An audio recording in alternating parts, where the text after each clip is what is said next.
到外月特别举办巴黎奥运，为着要严防恐怖攻击，法国的政府举办反恐演习。另外，奥运的盛会嘛已经来到法国的马赛港口，有15万人到场观礼。在众人的期待，奥运的盛会总算来到法国。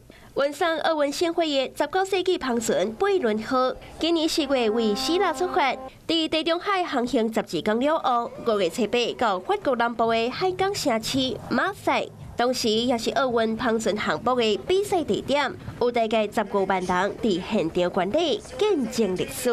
D'assister à je pense à cette occasion qui va se présenter qu'une seule fois dans une vie en fait. 法国空中神乐兵飞行队带来特技表演，在空中喷出代表法国国旗红白蓝3色的彩烟，得到民众热烈的扑克声。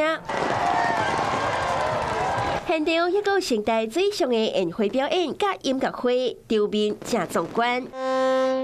第一位花臂手是法国的游泳选手马纳多，伊捌伫奥运摕下4面奖牌，伊接下盛会会长将盛会台点火倒，代表奥运的活动正式伫法国开始。花臂手将会用2个月时间，甲盛会行过法国，最后伫7月26日奥运开幕当天来到巴黎。法国总统马克宏嘛来到现场迎接盛会，港口附近部署大概6000外的警力的维安。为着严防奥运期间发生恐怖攻击的事件，法国也出动上届精英的特种部队，展开密集反恐的演习。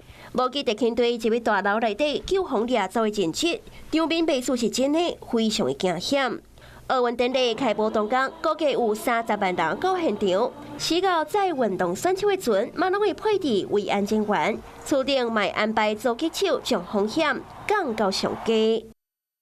Hello， 我是蒋欣梅。想要抢先掌握最及时的新闻资讯吗？赶快订阅、按赞、开启小铃铛，锁定华视新闻 YouTube 频道。